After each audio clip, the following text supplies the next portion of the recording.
વડોદરા શહેરના સુભાનપુરા વિસ્તારમાં આવેલ એક દુકાનદારને ત્યાં વીજ કંપની દ્વારા લગાવવામાં આવેલું નવું વીજ મીટર, જેમાં મસમોટું બિલ આવતા જ વેપારી ચોંકી ઉઠ્યા હતા। સુભાનપુરા વિસ્તારમાં આવેલ એક વેપારીએ તેમનું વીજ મીટર બગડી જતા વીજ કંપનીમાં અરજી કરતા વીજ કંપની દ્વારા નવું મીટર લગાવ્યા બાદ વેપારીને 78,000 રૂપિયાનું વીજ બિલ આવતા વેપારીનો હોશ ઉડી ગયા હતા। વેપારીએ આ મામલે મધ્ય ગુજરાત વીજ કંપની કચેરીમાં રજૂઆત કરતા ત્યાંના અધિકારીઓ પણ બિલની રકમ જોઈને આશ્ચર્યચકિત થઈ ગયા હતા। હાલ આ મામલે ટેકનિકલ ચકાસણી અને બિલની તપાસ કરવાની પ્રક્રિયા શરૂ કરવામાં આવી હોવાનું જાણવા મળ્યું છે। આ ઘટનાને લઈને વીજ ગ્રાહકોમાં ચિંતા ઊભી થઈ છે। હવે જોવાનું એ રહ્યું કે તપાસ બાદ સાચું કારણ શું સામે આવે છે।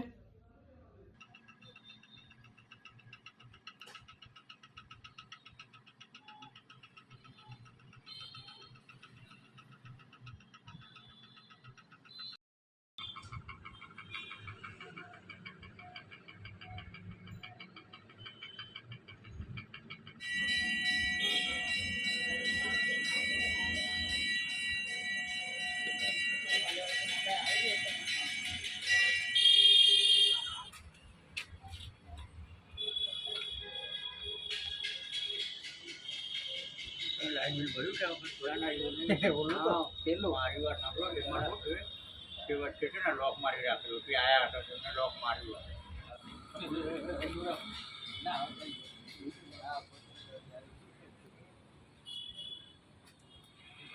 થઈ ગયું।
થઈ ગયું।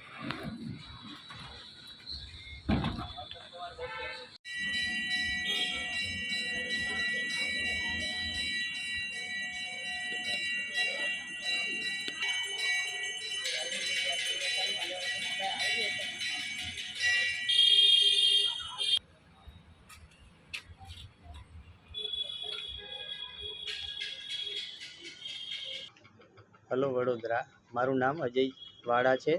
હું પંચરત્ન બિલ્ડિંગ સુભાનપુરામાં છેલ્લા 10 વર્ષથી દુકાન ચલાવું છું અને આજે સવારે મારું જે લાઇટ બિલ આવવાનું હતું તે મેં ગૂગલમાં જનરેટ કરીને જોયું તો એમાં 78,000 રૂપિયા ઉપરનું બિલ હતું, જેથી થોડું આઘાતજનક લાગ્યું। અને આમ રેગ્યુલર મારું 1200 થી 1500 રૂપિયા 2 મહિનાનું બિલ આવે છે।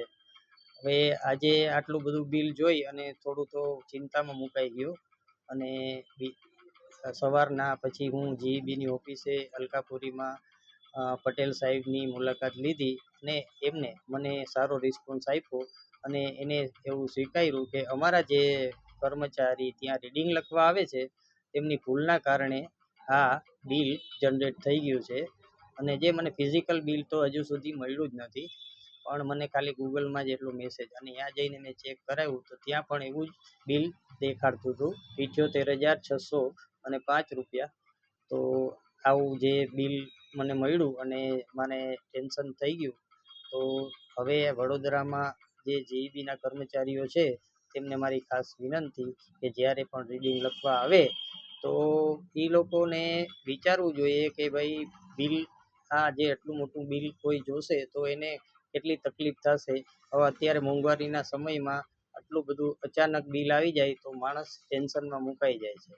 અને બીજો મને એક રિસ્પોન્સ જ્યાંથી જીઈબીમાંથી મળ્યો એ ખૂબ સારો મળ્યો, એટલે હું જીઈબીનો પણ આભારી છું અને જ્યાં કર્મચારી છે એમનો મને સહકાર પણ સારો મળ્યો, એટલે હું જીઈબીનો પણ ધન્યવાદ કરું છું. પણ હવે આવું રીડિંગ લખનાર વ્યક્તિને ખાસ વિનંતી કે બીજી વખત આવી રીતના કોઈનું રીડિંગ લખે તો એક વખત નહીં પણ 2 વખત ચેક કરી અને લખે એવી ખાસ વિનંતી. ધન્યવાદ. લોકોને શું અપીલ? અને લોકોને અપીલ છે કે જ્યારે પણ આવું કોઈ મોટું બિલ આવે અને અચાનક તમને આ બિલ જોઈ અને આઘાત લાગે એવું નહીં કરવાનું, પણ આ તમારે જઈ અને જીઈબીની મુલાકાત લેવાની. અને જીઈબીમાં કર્મચારીઓ ઘણો સારો રિસ્પોન્સ આપે છે, માટે પેનિક ન થવું અને હંમેશા જીઈબીની ઓફિસે જઈ અને ચેક કરાવવું. પછી જે તે કંઈ જવાબ આપે અને જો સંતોષકારક ન લાગે તો જ બીજી વખત કોઈ અલગ પગલાં ભરવાનો વિચાર કરો. ધન્યવાદ. અચ્છા, હા કરો. જીઈબીમાં જો તમારી ફરિયાદ સાંભળવામાં ન આવે અને એનો લોકોનો સારો રિસ્પોન્સ ન હોય તો પછી તમે બીજા પગલાં તરીકે તમે કોઈ મીડિયાનો સહારો લઈ શકો છો અને એની સામે લડત કરી શકો છો. બાકી જીઈબીનો રિસ્પોન્સ આમ જનરલ સારો જ મળે છે એવી મને આશા છે કે ભવિષ્યમાં આવું બિલ કોઈને ન આવે. Thank you.